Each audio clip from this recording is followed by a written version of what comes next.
Señores, tercer y definitivo bloque del Cita con la actualidad de hoy, 11 de junio. Les recuerdo, a mis contertulios también se lo recuerdo, que al final de mi editorial, las últimas palabras que yo he leído han sido: ni he tenido miedo ni lo voy a tener a la hora de limpiar Benidorm, que es mi pueblo y mi ciudad, de esta chusma de políticos. Sanguijuelas a los que hay que cortarles las alas de una vez por todas entre todos.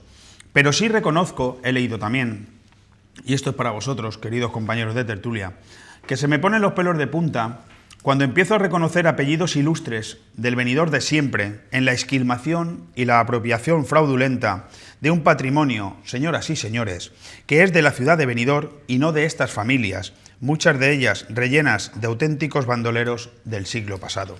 Siempre he dicho que Bárcenas y Urdangarín serían aprendices de Boy Scout al lado de estos personajes que tenemos aquí gobernando.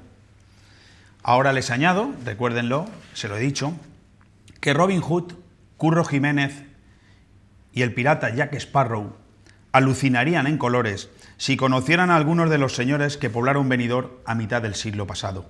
Sin miedo, señoras y señores, sin miedo.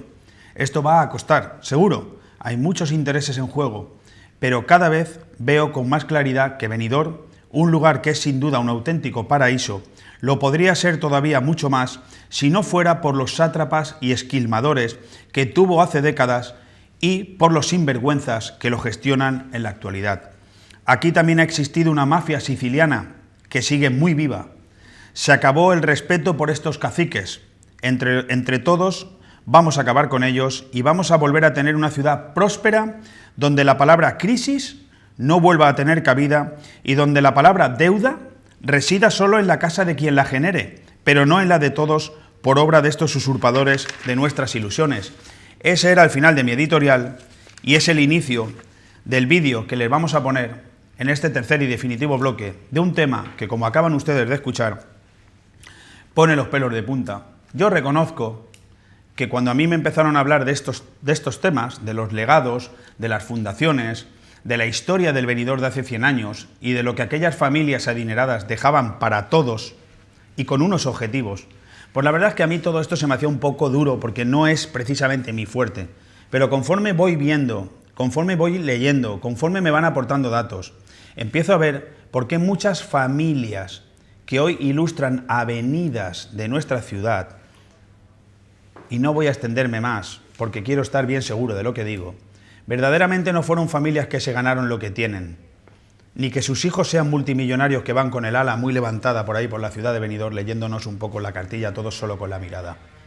Son simplemente saqueadores del siglo pasado. Vamos a ir poquito a poquito desgranando esto y en el momento que ustedes vean que yo no vuelvo a esta tertulia, es sencilla y llanamente porque me habrán parado los pies por ahí fuera, porque estoy seguro que hay muchos apellidos que en el momento que empiecen a salir aquí, la historia de Benidorm va a cambiar. Y eso va a poner nervioso a muchas familias, de mucho dinero, pero que jamás pensarían que un mierda como yo les diría 70, 80 años más tarde lo que le robaron a esta ciudad y que no es suyo, nos pertenece a todos. ¿Verdad, Benitelmo? ¿Rincón de Lois? ¿Doy nombres? ¿Algún abogado, exconcejal? ¿Lo dejamos ahí? Vamos a ver el vídeo. 4 de noviembre de 1922. El matrimonio compuesto por José Cortés Lloret y Ana María Orts Llorca escrituran ante el notario de Altea don Mariano Gallego y Romero un testamento donde dejan a la congregación Hermanas de la Doctrina Cristiana la labor de que ellas se encarguen de la educación de los niños pobres de Benidorm, a la par que piden que se conserve en perfecto estado su panteón en el único cementerio entonces del pueblo marinero de apenas 2.500 habitantes. La fortuna para gestionar esa misión constaba de 28 fincas repartidas por el término municipal de Benidorm con un valor ya por entonces millonario y que con la llegada del turismo supuso que aquellas fincas se hubieran podido vender y de hecho se han vendido por valor de 20.000 millones de pesetas, unos 120 millones de euros. Para ello dejan dos fundaciones, una a nombre del caballero y otra a nombre del matrimonio. Ambas se reagrupan el 16 de junio de 1970 bajo el nombre de Fundación Cortés Roig, quedando bajo la voluntad de los testamentarios, bajo la titularidad de los patronos que eran el alcalde de Benidorm, la hermana superiora de la congregación, el cura de la parroquia de San Jaime, el jefe de la policía local el comandante de Marina, el notario más antiguo de la ciudad y el profesor con mayor antigüedad de Benidorm. Ellos han de ser los responsables de administrar y gestionar su herencia. Durante los 49 años posteriores a la muerte del matrimonio no consta ninguna lista de beneficiario alguno en la ciudad, ni tan siquiera un solo niño. Y sin embargo, sí hubo movimiento de compraventa de algunas de las fincas legadas al pueblo de Benidorm, entre otras, una verdadera joya en la partida del Almafrá, Pla del Azagador y Olla de Mosén José, con una casa de labor impresionante para la época, rodeada de 6 hectáreas de terreno. Sobre esa finca hay escrituradas 2 segregaciones que en su momento desvelaremos con detalle. Los primeros movimientos con intención de vender parte de esos terrenos se producen allá por 1945, siendo alcalde Vicente Pérez Such, pero es en 1963, cuando gobernaba la ciudad Pedro Zaragoza, cuando se produce la primera gran subasta de terrenos, según pueden ver ustedes, fuese publicado en un boletín del propio ayuntamiento en la primavera de hace 50 años justamente. Los movimientos del patrimonio de la familia Cortés Roch siguió durante los años 70, 90 y recientemente, según ya se ha denunciado en este mismo programa, siendo una empresa benidormense la que ahora corta el bacalao, como vulgarmente se dice, de lo poco que queda ya de aquel legado de los años 20. Es evidente que desde la sede de la Comunidad Valenciana de esta congregación en Mislata no se ha cumplido con el deseo de la familia, siempre con la anuencia de un ayuntamiento que ha firmado actas de la fundación que una investigación podría poner en compromiso a más de un político y a más de un alto cargo de la ciudad, tanto de ayer como los de hoy. Además, Noticias TV puede confirmar que el panteón de la familia, ese que debería haber sido cuidado por los patronos, ha sido utilizado en las últimas décadas para enterrar a todas las monjas que han ido falleciendo de esta congregación. El panteón de la familia Cortés Roch en el cementerio Virgen del Sufragio ha servido, además de ahorro para esta congregación, que a los 5 años de los enterramientos ha ido exhumando los restos de las monjas para enterrarlos en la fosa común. Y a todo ello hemos sabido que con tal de evadir impuestos se han ido utilizando cambios en la denominación y finalidad de la fundación. Es el caso del colegio ubicado en el carrer Pal, donde los cobros que realiza el colegio son en calidad de donativos y por tanto no están sometidos a ninguna presión fiscal ni pagos de tributos. Ante este sinsentido, muchos de ustedes se preguntarán si hay o no responsables. La respuesta es sí. Y son los políticos que han gobernado esta ciudad, sobre todo alcaldes que durante sus mandatos han estado mirando hacia otra parte mientras estaban sentados en la poltrona local, pero eso sí, unos más que otros. No solo hablamos del colegio o guardería gratuita para las familias humildes de Benidorm, sino que con el permiso de alcaldes y autoridades han consentido que precisamente ese colegio lo estén utilizando las familias más pudientes de la ciudad, todo lo contrario a la herencia recibida. Y el remate es la atención a los mayores. Se ha creado una ONG llamada Summa Humanitate sin ánimo de lucro. Faltaría más, claro está, para las gentes de Benidorm con tal de maquillar el asunto. Pero esa ONG no está sirviendo para atender a los menesterosos, no. Está sirviendo para que estén llegando a Benidorm curas y monjas ancianas y sin capacidad de trabajo hasta su fallecimiento. Y esa misma ONG ha confirmado que no se construirá la casa geriátrico que también tendría que haberse construido en Benidorm para las personas mayores sin recursos. Generalitat sigue sin obligar al ayuntamiento a cumplir con los estatutos de la fundación y el ayuntamiento sigue sin hacer nada, salvo dejar pasar el tiempo mientras se diluyen en los despachos de los notarios las últimas fincas de esta fundación. Y la pregunta del millón, ¿dónde han ido a parar esas fincas o los millones que se han cobrado por su venta? La respuesta la daremos en próximos fascículos de este asunto de presunta corrupción que terminará muy probablemente en los juzgados y será, lamentablemente, portada en los medios nacionales una vez se destape toda la verdad. Pues ya lo han visto ustedes, han sido 4 minutos 53 segundos que no tienen absolutamente ningún desperdicio. Y además, ya se lo digo, es decir, están a ustedes viendo una televisión de pueblo, una televisión sin medios, una televisión cuya capacidad de gasto para la investigación es cero. Imagínense ustedes si alguno de los que nos escucha, además yo les animo a invertir en que podamos investigar con más tiempo y más detenimiento en estas cosas. Seguramente los próximos años la historia de Benidorm se escribirá de otra manera, se lo garantizo. José Antonio Corachán nos acompaña, como suele ser habitual, cuando tratamos temas de esta índole. ¿Qué te ha parecido el vídeo? Sí, me ha parecido muy bien el vídeo, pero es que antes yo quería hacerte una pregunta y algo confidencial. ¿Cuál es el stock que tenemos de esposas aquí en el estudio? El stock de esposas de momento son solamente esas, pero muy pocas. No vamos a ninguna parte. No vamos a ninguna. Pues, mira, fíjate, yo te digo por qué. Cuenta todos los señoritos que hay ayudando a los partidos políticos para pagarles la comida, vamos. Abrazafarolas. Sí, y cuenta los paracaidistas, como tú bien has dicho antes. Lameboinas y saltacequias. Vale, pues a saber el stock que nos hace falta de grilletes. Queridos cuerpo de la policía local, amigos, algunos, por favor, todos esos grilletes que ya no utilizáis, os agradeceríamos que lo trajerais de manera voluntaria aquí a la televisión, porque el día que salgamos a poner grilletes por ahí nos van a faltar bastantes. Corachán, ¿estás contento? Sí, yo... Vamos a ver si tenemos resultado con esto. Bien.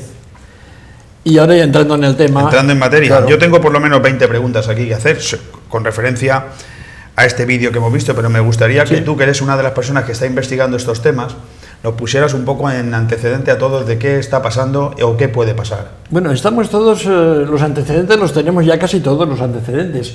Lo que nos faltan realmente son los consecuentes. Correcto. Entonces los antecedentes que tenemos son terribles. Terribles porque es que resulta que, vamos, en el vídeo hemos visto que hay un edificio grande de 2 plantas, al parecer, fachada de ladrillo, con grandes ventanales, y claro, a mí me hubiera gustado ver ahí, pues a esas personas que tenemos en Benidorm, bastante numerosas, que no tienen, vamos, nada más que los ojos de los puentes, y pocos puentes tenemos en el pueblo. Y resulta que no. Resulta que es que ni tan siquiera ese edificio cumple los mínimos que marca la ley de la Generalitat con respecto a lo que debe de ser un asilo de ancianos. No cumple los mínimos. Y hay unas personas que se merecen todos nuestros respetos, aunque solo sea por la edad que tienen. Y resulta que no, que a eso le han inventado un nombre, o sea, que se puede inventar cualquier cosa. Se ha inventado el nombre de Casa de Hermanas Mayores. Y yo me pregunto, ¿y los hermanos? ¿Por qué esa distinción de sexos? En todo caso. No lo pone en ningún caso en la fundación famosa. No, en absoluto. Entonces, claro, ese edificio perdura, es totalmente ilegal su utilización. Las razones que se dan, según tengo un documento aquí firmado, es que el adecuar el edificio resulta muy caro. Para, claro, eso, para eso se legaron 28 fincas. Bueno, pero ya no, están, ya has tocado un tema que es candente. Tú hablabas de las familias, y yo voy a ponerle adjetivo a una familia, que es la que crea aquí un tabú, una familia religiosa. ¿Por qué has hablado tú de eso?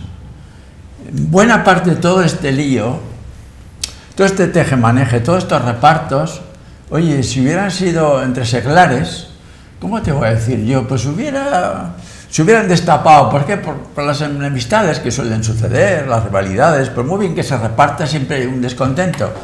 Pero claro, aquí han tenido...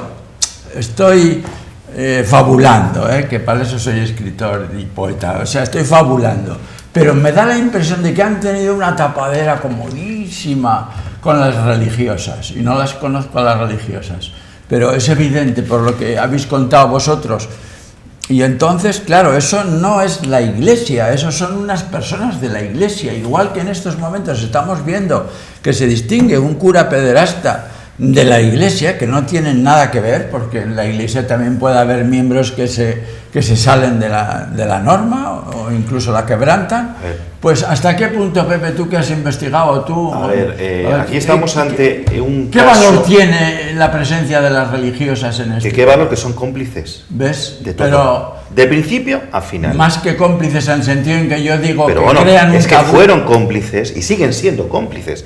Es que no olvidemos que todavía queda un reducto de esa herencia y se sigue vendiendo terrenos, y ahora la planificación última, y Corachán, que el hombre también está saltando, que me corrija si no digo lo cierto, lo que quieren hacer es vender la mitad de la finca para mejorar ese edificio. Es decir, no solamente estáis sacando dinero del colegio, de sitios donde no debíais, que no lo tendríais que haber sacado en ningún caso y en ningún momento, y sin embargo ahora de lo poco que queda aún se quiere vender, porque Benidorm aún podría recuperarlo todo. Con una justicia, como Dios manda, se recuperaría todo. Pero bueno, luego topamos con la Iglesia, es decir, con la justicia, que también hay que darle de comer aparte a muchos de los jueces y a muchos de los abogados, que todos sabemos cómo trabajan. Y que hablo porque, bueno, yo he sido víctima de todos esos contubernios que hay por ahí, que tela marinera, hay que de verdad que hay que darle de comer aparte. Pero bueno, es que el tema arranca incluso Antes de morir la mujer, antes de morir doña Ana María Roig, ella muere en noviembre de 1940. Y ya hay movimientos extraños, ¿no, Corachán?, en agosto del 40, cuando era alcalde don Vicente Pérez Fuster, no Such, como he dicho en el vídeo, me he equivocado en uno de sus apellidos. Hay un listado aquí de fincas del año 45, estamos hablando cuando en España había piojos, chinches, liendres y hambre. Y políticos. Que es lo mismo que los chinches. Donde el día 8 del 10 del 45 se venden pues como una veintena larga de fincas, que evidentemente todos sabemos que cuando un notario hace una nueva escritura, dice de dónde proviene, qué medidas tiene. ¿De dónde provienen esas fincas? Porque es la primera pregunta que yo te quería hacer. ¿Esas fincas que se venden en ese año provienen de alguna de esas familias que previamente ha donado una o todas esas fincas a la ciudad de Benidorm como patrimonio municipal o no? No, esas fincas eran todas de este matrimonio. Este matrimonio... Todas de este matrimonio de Cortés. Claro, por herencia. Todas. Casi todas, el 90% por herencia. Madre mía. Sí, Claro. sí. Para que la gente se ubique. Ustedes conocen lo que es Sierra Helada. Lo que sería la línea de Alfaz, que entonces ya estaba, Alfaz era pueblo independiente, lo que es la línea de Alfaz, la cantera más o menos, hasta lo que es las playas de Benidorm. Bueno, pues imagínense ustedes, El Rincón de Lois. todo lo que hay ahí era de esta familia. Hablamos de millones de metros cuadrados. ¿Quiénes son los propietarios ahora mismo de esos terrenos Claro, que pueden construir? Pero ahora, ahí se llega. Ahora estamos empezando a ver las cosas con claridad. No se llega de un salto, se llega porque hay muchas compraventas hasta que Sí, llegamos. pero vamos a ver, para que la gente lo entienda. Todo ese terreno que en el año 45, estamos hablando de muchos millones de metros cuadrados, pertenecían a esta familia, que según he podido escuchar en el reportaje, se dona como patrimonio a la ciudad de Benidorm a través de la fundación y que posteriormente estamos viendo que se vende. Es decir, ¿quién lo vende? ¿A quién se le vende? ¿Con permiso de quién? ¿Quién autoriza eso? ¿Quiénes son los actuales propietarios? ¿Por qué no están en la cárcel? Clave, bajo mi punto de vista, y repito que siempre Corachán, que el hombre lleva mucho más tiempo que yo con este tema, me puede rectificar. La clave está en que este matrimonio hace un testamento donde dice, miren, yo tengo estos bienes, se lo cedo a la gente humilde y pobre de Benidorm con estas condiciones, un colegio, una guardería, Perfecto. un geriátrico. Pero se lo voy a dejar que lo supervise todo esta congregación religiosa, ojo, pero siempre que cualquier paso que se dé lo hagan con el alcalde de la ciudad, el cura de la parroquia de San Jaime, el jefe de la policía local, el comandante de marina, el notario más antiguo, el maestro más antiguo, es decir, que siempre Benidorm sea el que tenga voz y voto. Entiendo yo, Javier y Corachán, entiendo yo que por mucho que aquí descubriéramos del desfalco, porque esto es un desfalco lo que se ha hecho en la ciudad de Benidorm, el problema es que data de hace 70 años, imagino que lo que nos vamos a encontrar va a ser que todo ha prescrito. No. Estamos con la ley, el señor de Callosa, ¿te acuerdas? El caso de Callosa, Sí, sí. el suelo público, porque esto era público. Disculpadme un momento, Eso no caduca. disculpadme un momento, que es que yo quiero aclarar más el concepto. Vamos a ver, retrocedamos 70 años. La sociedad era otra sociedad distinta. En aquella sociedad, si alguien da algo para los demás, necesariamente tiene que ayudarse de monjas para poder llevar un geriátrico y cuidar a los niños, claro. necesariamente. Sí, sí. Que es justo lo que hizo el matrimonio, ayudarse de unas monjas, que por cierto, 2 o 3 de ellas eran de Altea, incluso parece ser que alguna de aquí de Benidorm, por eso las eligieron a ellas precisamente, que había cierto conocimiento de causa. Y lo lógico, si además hasta hace 4 días aquí hemos tenido un sanatorio donde estaban las monjas cuidando a los enfermos. Si es que es normal en nuestra sociedad que fuera así. Es una cosa normal, pero cuidar a los enfermos, no esquilmar las propiedades. Y no venderlas. No esquilmar las propiedades, cuidar de los enfermos, esa es su razón de ser. Pero yo Porque pregunto- es que habéis dicho algo que no es cierto. La iglesia no son las monjas y los curas, la iglesia somos todos los católicos. Eso he dicho yo.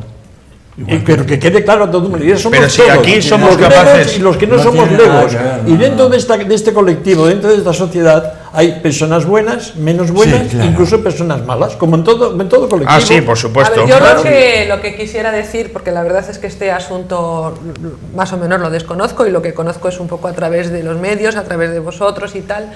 A ver, yo creo que se están un poco mezclando, o entiendo yo, dos cosas. Una es la labor docente que hayan hecho las hermanas y otra es la cuestión del patrimonio.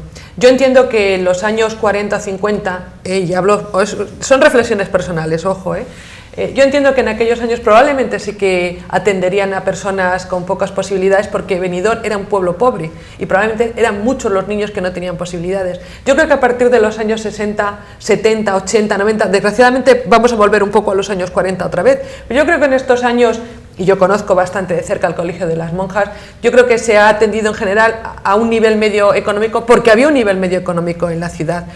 Yo creo que cuando se ha admitido algún alumno, aparte de que haya habido alumnos enchufados, que puede ser, también es verdad, y yo lo conozco de primera mano, se ha tenido muy en cuenta una serie de puntos que daban a los alumnos porque estabas en la zona, porque tenías una renta X, etcétera, etcétera, etcétera. Y yo creo que eso más o menos se ha respetado porque además los alumnos se ven de una diversidad cultural, económica y de todo. Y vuelvo a decir, no digo que no haya entrado alguno de extranjis y de aquella manera. Bueno, entonces la cuestión docente yo creo que ahí sería, pues yo que sé, muy discutible en ese sentido porque habrá que ver qué niños pobres había en estos años de boom económico. Otra cuestión es lo que venga ahora después. Sí, que no otra cuestión no es discutimos la docencia. Ahora, en el tema de la calidad docente no hemos discutido pero ni sí que entramos en ello. no, pero digo otra cuestión, lo que la guardería gratuita. Vamos a ver, en un momento, en los años 40, 50, que había un boom de vocaciones religiosas, probablemente eso se podía más o menos ofertar.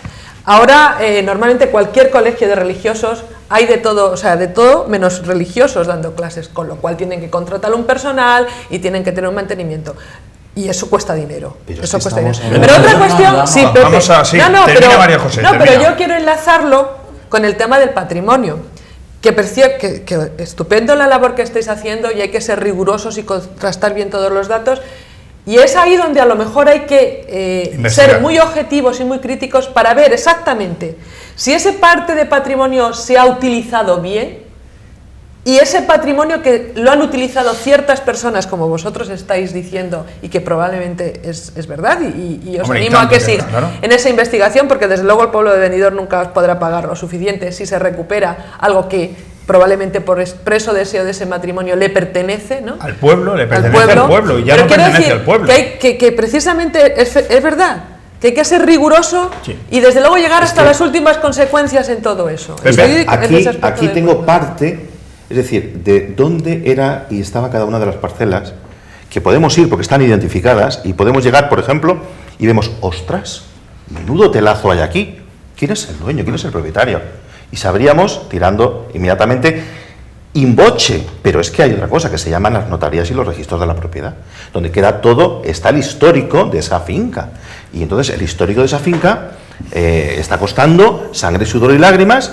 Aquí está Corachán que lo puede corroborar, pero se va sacando todo poco a poco. Por eso yo decía hace una semana, no se preocupen ustedes, que lo vamos a saber todo. Y yo he matizado que no tenemos los recursos que necesitaríamos para investigar se va a saber todo lo que quisiéramos. Pero se va a saber todo porque cuando uno empieza con este tipo de empeño, y aquí yo creo que estamos los 5 de acuerdo, hay que llegar hasta el final. Bueno, podemos animar, si te parece, a los ciudadanos que nos están viendo, y que todo aquel vecino de Benidorm o de la comarca que tenga algún documento que pueda ayudarnos a desenmascarar a los ladrones que han usurpado el patrimonio municipal de Benidorm y que hoy son propietarios de grandes hoteles, como dice Pepe, en algunas de esas parcelas que pertenecen al municipio de Benidorm y que se las apropiaron, nadie sabe muy bien cómo ni por qué, o al menos entiendo yo eso, Corachán, pues no lo sé, yo entiendo que retrotraernos 70 años es muy complicado, pero por lo menos que cada uno pague un poquito sus miserias, ¿no? Leopoldo, sí que sabemos cómo, y es decir, os acabo de decir que en el año 45,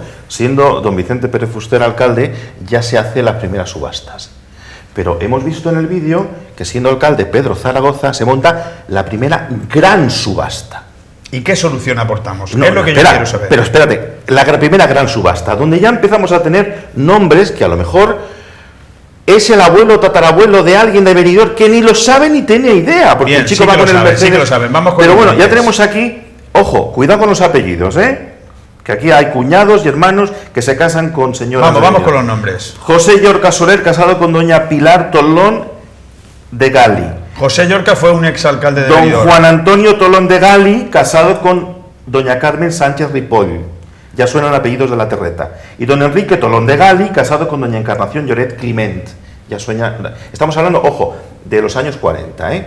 Ojo, que detrás de estas han venido más escrituras de personas que quizás nos vayan sonando más. Sí, pero empezamos a decir nombres. ¿Qué sucede? ¿Qué sucede con todo esto? Y empieza a hacer deporte porque vamos a tener que correr mucho para escaparnos de todos estos. Yo dije el otro día que Dios es el único que me compra.